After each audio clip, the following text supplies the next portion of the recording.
Corona ಕಡಿವಾಣಕ್ಕೆ Mysuru ಜಿಲ್ಲಾಡಳಿತ ಸಜ್ಜಾಗಿದೆ. ತಮಿಳುನಾಡು ಕೇರಳ ಗಡಿಯಲ್ಲಿ ತೀವ್ರ ಕಟ್ಟೆಚ್ಚರ ವಹಿಸಲಾಗಿದೆ. ಗಡಿಯಲ್ಲಿ ಮಲಯಾಳಂ ತಮಿಳು ಭಾಷೆಯಲ್ಲೇ ಜಾಗೃತಿಯನ್ನು ಮೂಡಿಸಲಾಗ್ತಾ ಇದೆ. ಮುಂದಿನ ವಾರದಿಂದ ದಿನಕ್ಕೆ 1000 ಕರೋನಾ ಟೆಸ್ಟ್ಗೆ ಸೂಚನೆಯನ್ನು ನೀಡಲಾಗಿದೆ. ಕರೋನಾ ಮುಂಜಾಗ್ರತಾ ಕ್ರಮಗಳ ಬಗ್ಗೆ ಡಿಸಿ ಖಡಕ್ ಆದೇಶ ನೀಡಿದ್ದಾರೆ. ಆಸ್ಪತ್ರೆಗಳಲ್ಲಿ ಬೆಡ್, ಆಕ್ಸಿಜನ್, ವೆಂಟಿಲೇಟರ್ ರೆಡಿ ಇರಬೇಕು.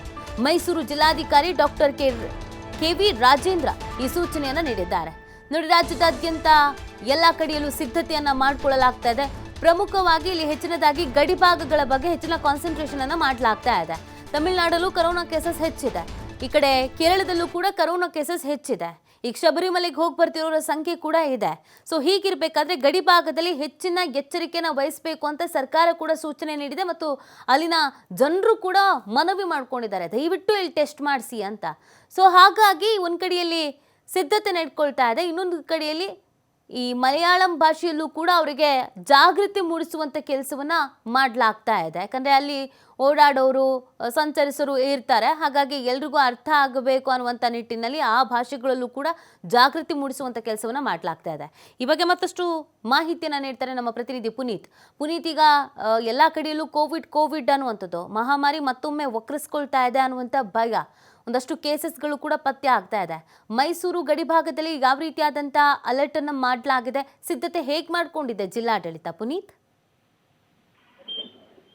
ಹೌದು ರೀತಿ, ಈಗ ನೆರೆ ರಾಜ್ಯ ಕೇರಳದಲ್ಲಿ ಏನು ಕೋವಿಡ್ ಸಂಖ್ಯೆ ಹೆಚ್ಚಾಗ್ತಾ ಇದೆ. ಇದರಿಂದಾಗಿ ಗಡಿ ಭಾಗದ ಜಿಲ್ಲೆಗಳಲ್ಲಿ ಈಗಾಗಲೇ ಅಧಿಕಾರಿಗಳು ಹೆಚ್ಚಿನದಾಗಿ ನಿಗಾವನ್ನು ವಹಿಸತಕ್ಕಂಥ ಒಂದು ಕೆಲಸವನ್ನು ಮಾಡಲಾಗಿರ್ತಕ್ಕಂಥದ್ದು. ಮುಖ್ಯವಾಗಿ ಮೈಸೂರು ಜಿಲ್ಲೆಯಲ್ಲಿ ಏನು ಗಡಿಭಾಗವಾಗಿರುವಂತಹ ಎಚ್ಚರಿಕೆಯ ಬಾವಲಿ ಚೆಕ್ ಪೋಸ್ಟ್ ಏನಿದೆ, ಈ ಒಂದು ಚೆಕ್ ಪೋಸ್ಟ್ಗೆ ಸ್ವತಃ ಜಿಲ್ಲಾಧಿಕಾರಿಗಳಾಗಿರುವಂತಹ ಕೆ.ವಿ. ರಾಜೇಂದ್ರ ಅವರೇ ಭೇಟಿಯನ್ನು ನೀಡುವ ಮುಖಾಂತರ ಅಲ್ಲಿ ಒಂದು ಪರಿಶೀಲನೆ ಯಾವ ರೀತಿ ಮಾಡಬೇಕು, ಜೊತೆಗೆ ಅಲ್ಲೆಲ್ಲ ಏನೇನೋ ಮುಂಜಾಗ್ರತಾ ಕ್ರಮಗಳನ್ನು ತೆಗೆದುಕೊಳ್ಬೇಕಾಗಿದೆ, ಜೊತೆಗೆ ವಾಹನ ತಪಾಸಣೆಯನ್ನು ಮಾಡತಕ್ಕಂಥದ್ದು, ಜೊತೆಗೆ ಬರುವಂತಹ ಪ್ರಯಾಣಿಕರ ಒಂದು ಆರೋಗ್ಯದಲ್ಲಿ ವ್ಯತ್ಯಯ ಇದ್ದಂತಹ ಸಂದರ್ಭದಲ್ಲಿ ಅವರಿಗೆ ಚಿಕಿತ್ಸೆ ಕೊಡತಕ್ಕಂಥ ವಿಚಾರ ಇರಬಹುದು. ಇದೆಲ್ಲದಕ್ಕೂ ಸಂಬಂಧಪಟ್ಟಂತೆ ಬಹಳಷ್ಟು ಮುಂಜಾಗ್ರತಾ ಕ್ರಮವನ್ನ ತೆಗೆದುಕೊಳ್ಳಲಾಗಿದೆ. ಇನ್ನ ಮುಖ್ಯವಾಗಿ ಮುಂದಿನ ವಾರದಿಂದಲೂ ಕೂಡ ಪ್ರತಿನಿತ್ಯ 1000 ಕೋವಿಡ್ ಟೆಸ್ಟ್ ಅನ್ನು ಮಾಡಬೇಕು ಅನ್ನೋ ಒಂದು ಸಿದ್ಧತೆಯನ್ನ ಈಗ ಮಾಡಿಕೊಳ್ಳಾಗ್ತಾ ಇರತಕ್ಕಂಥದ್ದು. ಅದಕ್ಕೆ ಸಂಬಂಧಪಟ್ಟಂತೆ ಈಗಾಗಲೇ ಜಿಲ್ಲಾಧಿಕಾರಿಗಳು ಸಂಬಂಧಪಟ್ಟಂತೆ ಎಲ್ಲ ಇಲಾಖೆ ಅಧಿಕಾರಿಗಳ ಜೊತೆ ಸಭೆಯನ್ನ ಮಾಡತಕ್ಕಂಥ ಕೆಲಸವನ್ನು ಮಾಡಿರ್ತಕ್ಕಂಥದ್ದು. ಅದರಲ್ಲಿ ಪ್ರಮುಖವಾಗಿ KR ಆಸ್ಪತ್ರೆ ಇರ್ಬೋದು, ಜಿಲ್ಲಾ ಆಸ್ಪತ್ರೆ ಇರ್ಬೋದು, DHO ಅಧೀನ ಆಸ್ಪತ್ರೆಗಳು ಏನಿರ್ತವೆ, ಈ ಎಲ್ಲರ ಜೊತೆಗೂ ಕೂಡ ಆ ಒಂದು ಮುಖ್ಯಸ್ಥರ ಜೊತೆ ಸಭೆಯನ್ನ ಮಾಡುವ ಮುಖಾಂತರ ಕೊರೋನಾ ಮುಂಜಾಗ್ರತಾ ಕ್ರಮಗಳನ್ನ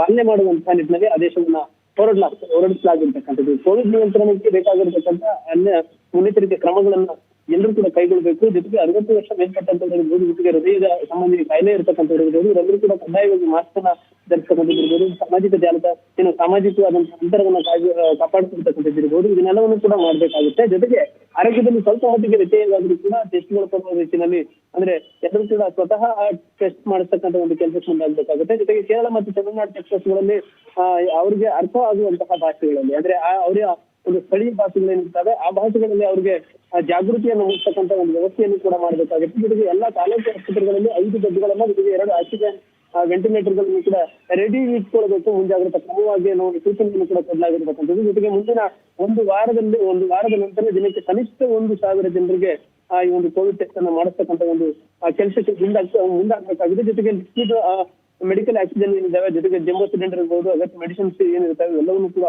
ಮುಂಜಾಗ್ರತಾ ಕ್ರಮವಾಗಿ ಇಟ್ಕೊಳ್ತಕ್ಕಂಥ ಒಂದು ಕೆಲಸ ಮಾಡಬೇಕು ಅಂತ ಹೇಳಿ ಈಗಾಗಲೇ ಸೂಚನೆಯನ್ನು ಕೊಟ್ಟಿದ್ದಾರೆ. ಯಾಕಂತ ಹೇಳಿದ್ರೆ ಮೈಸೂರು ಭಾಗ ಪ್ರವಾಸಿ ತಾಣಗಳ ಒಂದು ಊರಾಗಿರ್ತಕ್ಕಂಥ ಒಂದು ಹಿನ್ನೆಲೆಯಲ್ಲಿ ಈಗಾಗಲೇ ಪ್ರವಾಸಿ ತಾಣಗಳಲ್ಲಿ, ಜೊತೆಗೆ ನವೆಂಬರ್ ಡಿಸೆಂಬರ್ ಸಂದರ್ಭದಲ್ಲಿ ಶಾಲಾ ಕಾಲೇಜಿನ ಒಂದು ಪ್ರವಾಸಿಗಳ ಹೆಚ್ಚಿನದಾಗಿರ್ತವೆ. ಹೀಗಾಗಿ ಪ್ರವಾಸಿ ತಾಣಗಳು ತುಂಬಿ ತುಳುಕ್ತಾ ಇರತಕ್ಕಂಥದ್ದು.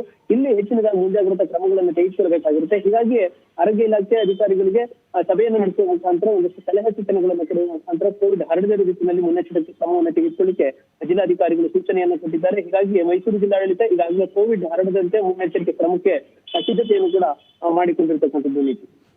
ಧನ್ಯವಾದ ಪುನೀತ್, ತಮ್ಮ ಡೀಟೇಲ್ಸ್ಗಾಗಿ.